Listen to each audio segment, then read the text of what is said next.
Cool. Hello. Hi, I'm Lucas from Studio Sparks, and we are here today with our good friend Henry. Never ending birthdays. How are you doing, Henry?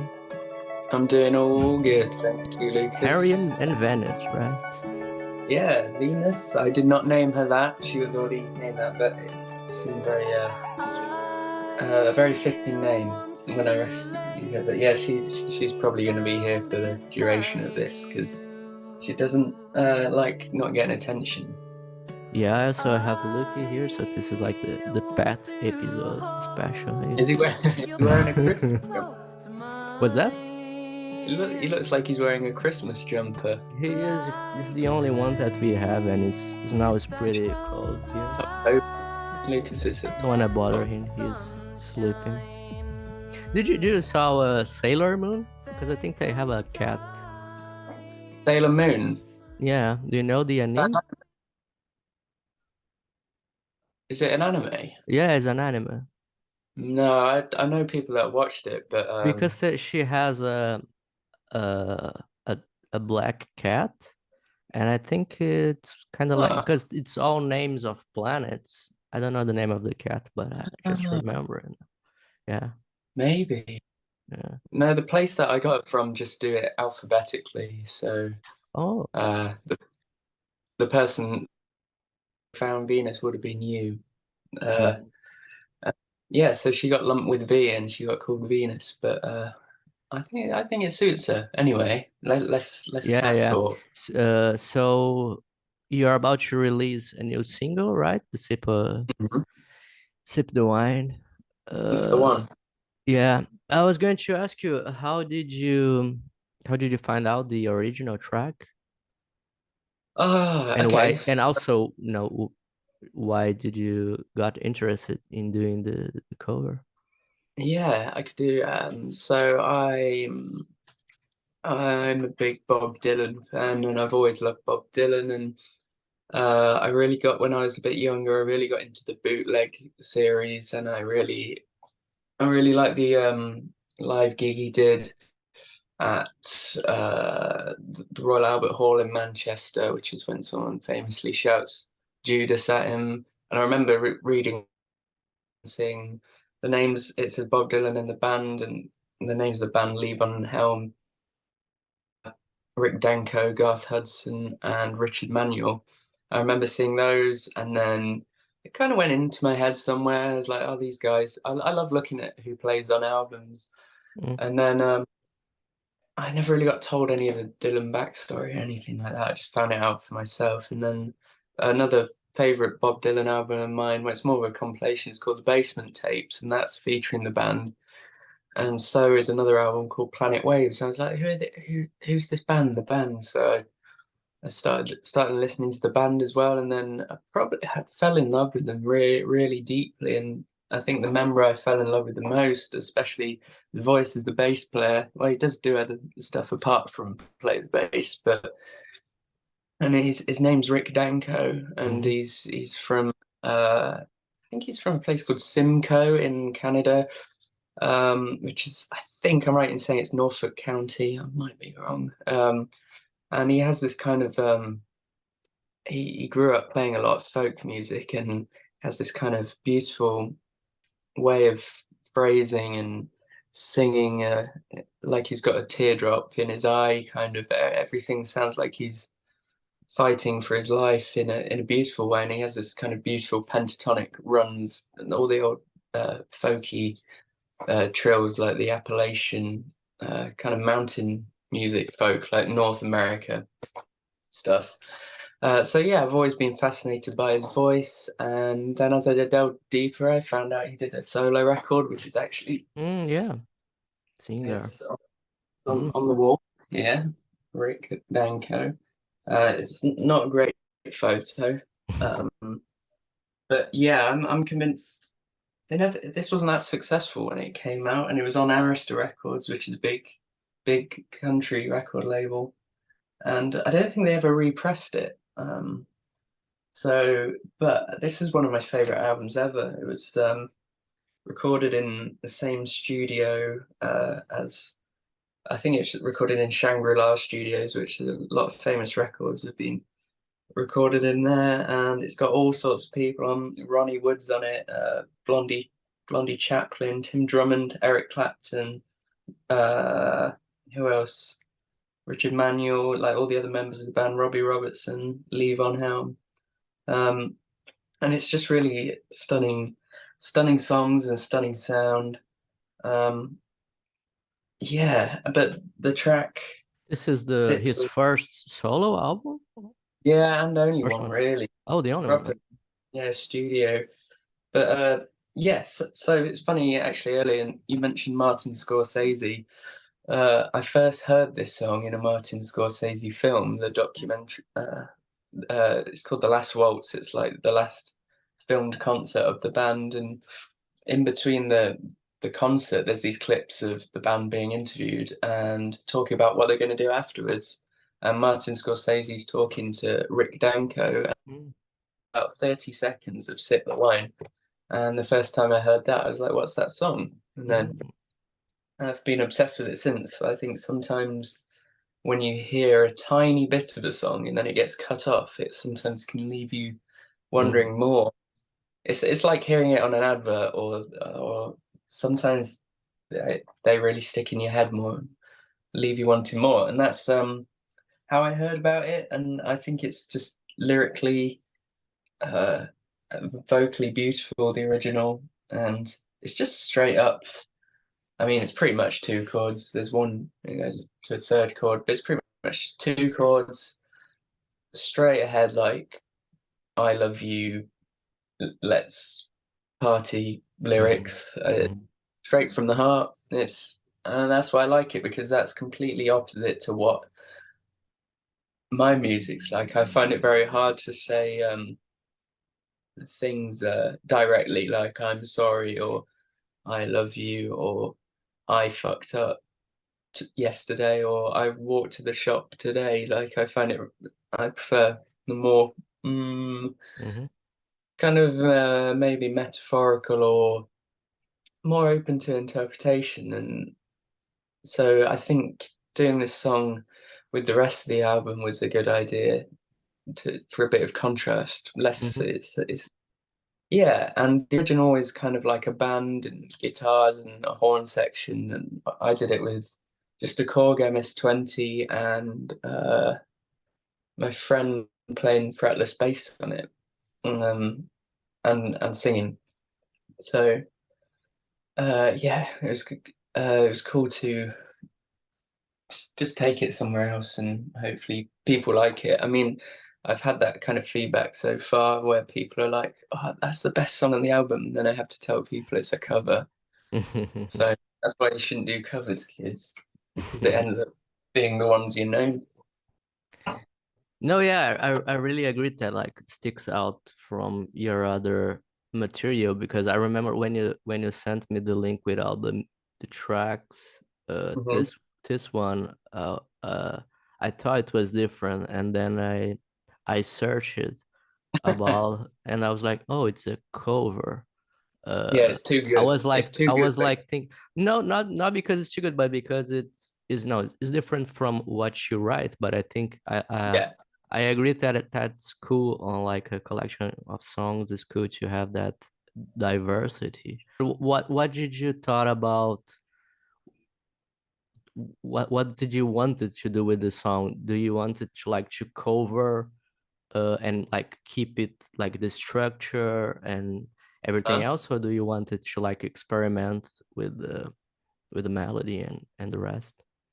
Yeah, that's a good question. I mean, I originally started, I mean, I think a lot of reason people end up doing a cover is because they really like the song, and they like singing it in its form. And sometimes I listen to covers that are really, I don't know. I think I know this sounds pretentious, but I just think I didn't think about it too much. I kept the structure uh, pretty much. I didn't deviate from the melody much. And the thing is, I know a few versions of it. I know the album version really well. There's a live version on YouTube that I've watched about 1 million times. There's a live version on Spotify and a compilation album called My Father's Place, and he sings it differently every time. So there's loads of different versions in my head. So I just, I mean, it was a pretty quick recording actually.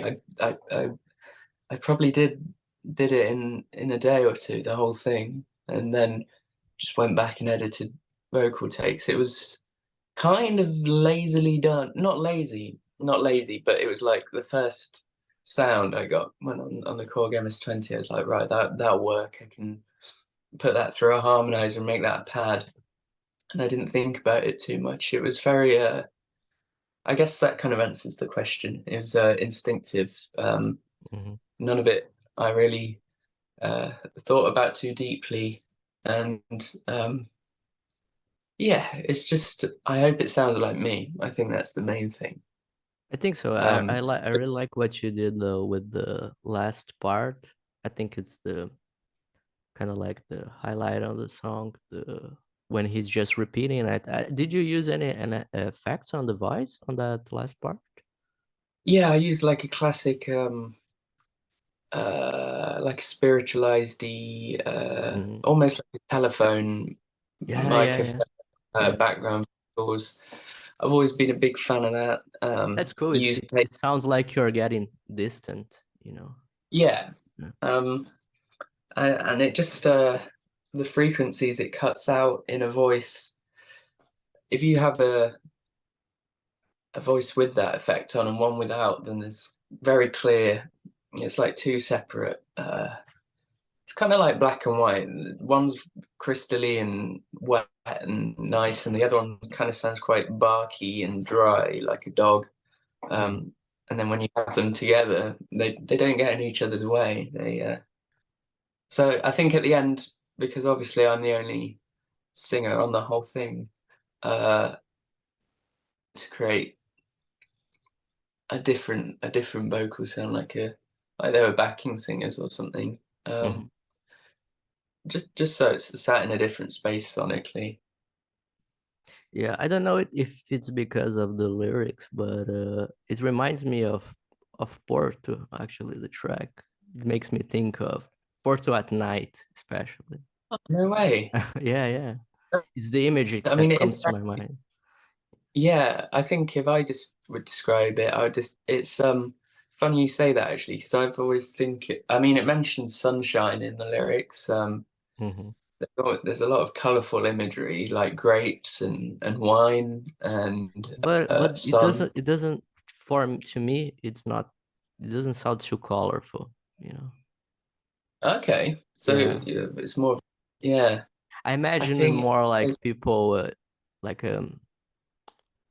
like let's say a couple like on dinner time Mhm. or after dinner and passing the glass along, but like more like at night in near the Ribeira. Yeah, yeah.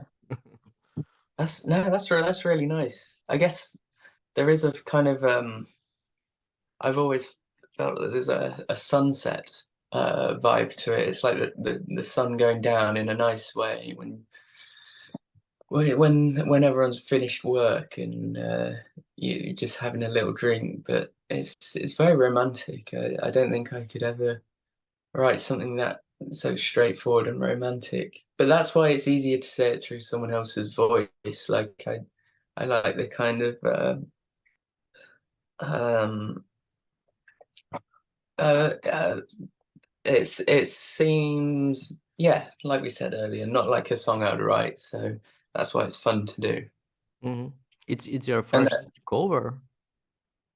uh, I did a cover of a Bill Fay song called "I Hear You Calling," but I never released it. I play it live every gig though, pretty much. Um, but yeah, it's funny. It's funny when people who've heard it, who've not known it's cover, they're like, "Oh, who's it about? Who's it?" And it's like Yeah, I just like the song, man. Oh. Maybe it is maybe it is about someone. Wink, wink. I don't know. It's about Venus. For That's sure. who it's about. She's Yeah, been jumping along on your back. yeah. I've tried to ignore her, but I think that's the problem. And how was the your gig? You played Oh yeah, recently, right? On it yeah. was weekend. Last Wednesday I played with Wednesday. uh an artist called Me Lost Me, who I'm a big fan of. She's on Upset the Rhythm Records, if you've heard of those guys. Mm. Um, Her latest album RPG was a big it's been a big inspiration for me. I, I don't want to pigeonhole it, but I think it's she's incredible with synths and has and production, incredible production and uh, arrangement skills. But then also she's a mind-blowingly good folk singer as well. So, and those things, as a lot of other artists have kind of shown, like Sylvan Esso and people like that. For some reason, I think a really powerful, strong folk vocal with synths and stuff is it's just it's a mixture that works, but it feels traditional, yet it feels experimental. But there's something, Mm.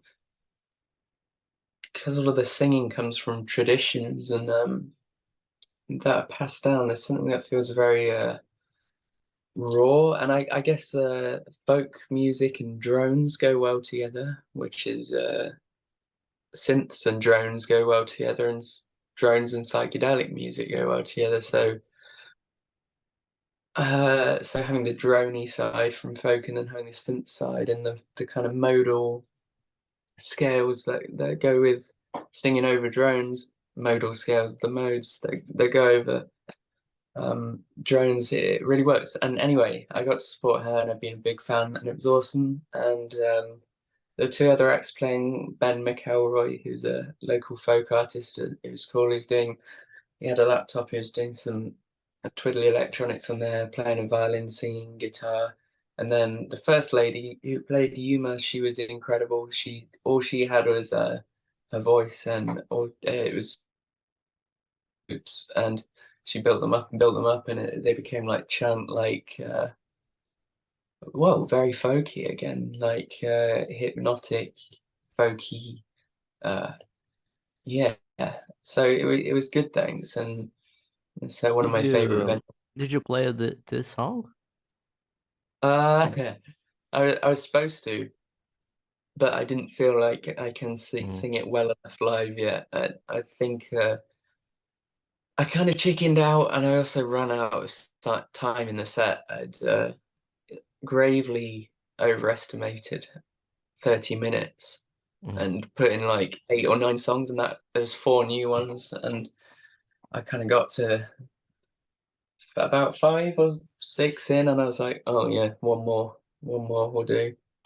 Um, I did, You especially when say it's not, that the song it's difficult to sing? yeah. A little I hard? mean, Mm. Rick Danko's an amazing. It's stamina wise, I think it takes a lot of stamina. Like it's right. Yeah, he's really belting it out. Uh, and I just I'm gonna do it. I'll do it at my next gig, but just wasn't quite ready yet, and it was kind of stressing me out. So I was like, well, let's alleviate some stress and take a difficult one out. It's kind of those one of those ones where you'd be holding on for dear life. Like when you start it, you don't actually know whether it's going to go amazingly or if it's going to fucking sound a bit like cringeworthy. Mhm. But sometimes that's exciting, but I wasn't ready for that roller coaster the other night. Oh yeah, it doesn't seem like on a 30-minute gig it's like the best way for you to do it for the first time. So No, but I kind of wanted to start the set with it, but then that's not a good idea starting with a cover historically. I don't think. I don't know. You overthink these things. You think that the order of the set is going to change someone's view of the gig, and in reality, like it maybe makes like a tiny difference, but like a flowing set's important. But I'm sure if you picked up all of those elements and threw them up in the air and they fell down in a different way, that it's not going to change an audience's member's mind between that was really good and that was okay. Mhm. Uh, well, maybe it would.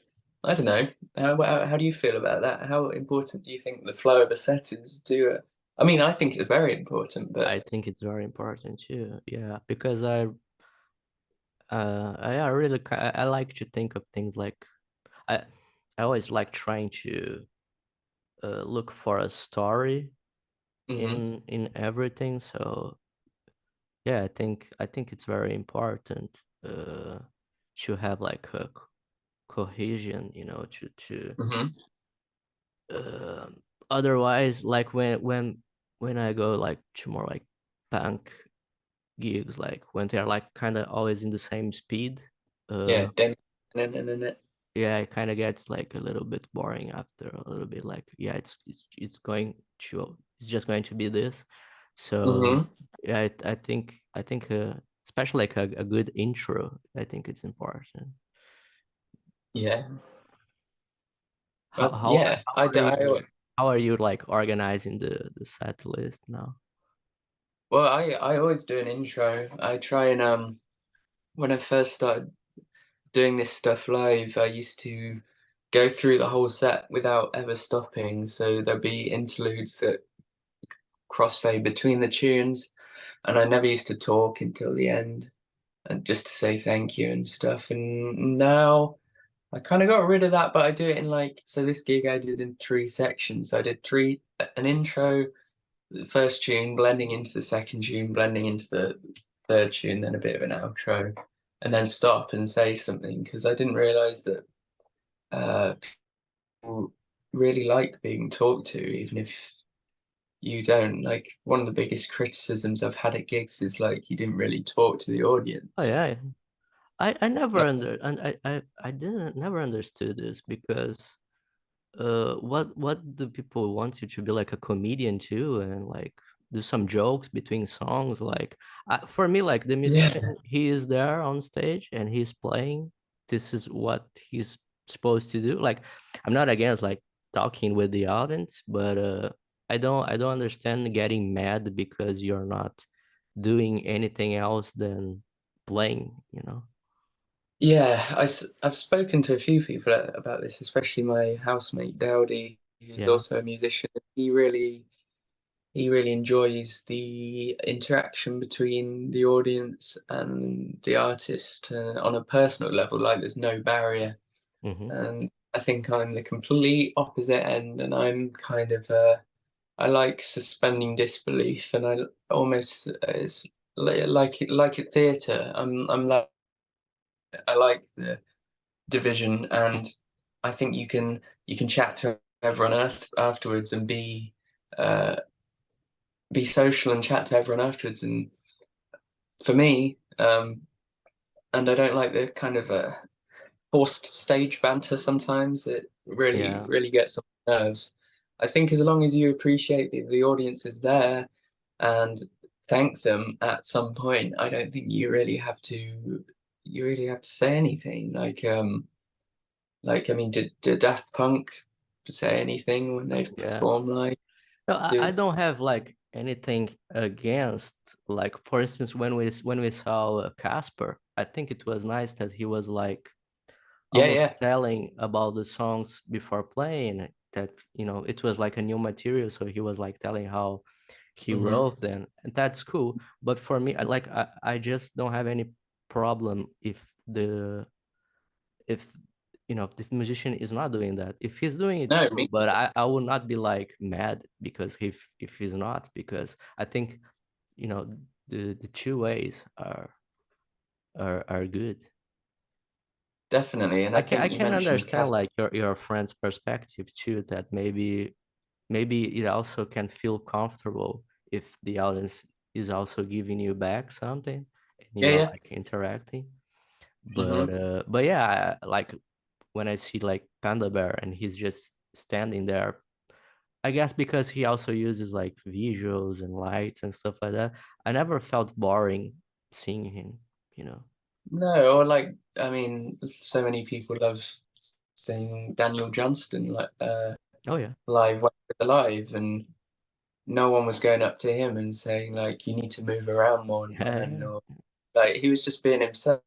And like you spoke about Casper earlier, Casper Clausen. Hmm. I guess why that works so well is that's his personality. That's who he is. Yeah, yeah. He wants to talk to people, and I Yeah. think when people are forcing something they're not, that's when it's uncomfortable. And some people, their personalities are quite shy and they don't want to talk. So I think they should just be themselves, and it will come up. I think that's what audiences connect to, people being genuine. And if you're shy, be shy. And if you're confident, be confident. Yeah, Or if no, you're yeah, for nervous, sure. Yeah, I think that's the most important is just be yourself. I like going back to him. I sometimes it's cool when the artist tells about a song before playing, because then you're gonna hear already like with maybe with a different perspective. uh but like I'd say, also like the fact of you're just standing there, some people are also get annoying like that. Oh, he's just like standing there. But Mhm. it's the same for me. I was like, what do you think the musicians need to dance too? They need to be Yeah, like moving. He is doing what he's supposed to do. It's not, I don't know. I maybe yeah, I also think like people go to gigs with different expectations too. they Somebody is do. more like to dance along. I'm more like a like you say, like going to theater or going to see a movie. I'm more like a Stand at the spectator. back, nod. Yeah. Yeah, me, a stand. But I guess a lot of people's yeah, a lot of people would come with the expectation, especially in the kind of music field that we're in. You could probably estimate or guess that most artists slash bands have two guitarists, maybe a keyboard player, bass, usually drums. I know that's a big generalization, but I think a lot of the people that consume gigs in the kind of popular Western Mhm. alternative music front usually see bands, and they get used to seeing bands acting like a band. So when they see something that's not a band acting like a band or doesn't have a guitarist, sometimes they point and say this is boring. Like there's no strumming, or there's no he hasn't taken his top off and run around the stage, so it's boring. And Yeah. it's well, are you actually listening then, or do you just go on want to see the same thing without listening? I don't know. I could moan. I don't want to sound too Yeah. negative. No, but I think you're right with being a very like Western thing, because I, I I was just thinking about like some groups, let's say some groups in Africa, sometimes like, or even in Brazil, there are like some projects when you have like 30 people on stage. It's Mhm. totally different from the four dudes like the Beatles, the guitar and so yeah, I think you're right. But you mentioned your friend Audi, and I also Mhm. wanted to ask about, because I noticed that he is going to release an album. Uh, I guess you probably heard already, Yeah, right? Yeah. And yeah. yeah, I'm curious to. Yeah, I was going to ask if you help him in any way, if you're part of his album in any way, and No, not this one. not This this one one. was it was a lot of my friends are on it. It was recorded quite a while ago, I think. I don't want to Oh, do him a disservice, but I want to say like 5 years ago, maybe. Oh yeah. Uh, Oh. it's, um, he had a lot of trouble with a record label letting him down, and then eventually self-releasing. But it is a big kind of collaboration of a lot of local artists on it as well. I'm very curious to hear because I really like what I listened from him so far. Yeah, it's an amazing bit of work. It's I'm sure you'll hear it soon. Yeah. If there's anything else that you want to mention? Um, well, recently I've Distant Booms, my last single, has been remixed by Nail from a band called Bent, who are a successful a Nottingham success story and one of me and my friends' favourite bands. I don't know how you describe their music, but they use a lot of samples and synths. It's very inspirational for us, and I've been lucky enough to have Nail, a half of Bent, to do a remix, and I think I'm going to release it at Christmas because it's ended up sounding quite Christmassy. I don't know if that's the percussion, but yeah, and there's stay tuned for that. Okay. 7-minute disco Yeah, Luke is going to listen mix. Christmas outfit. So yeah, closing Yeah, here. you'll love it. It was nice to talk with you. And see you in a bit. See you soon. Goodbye.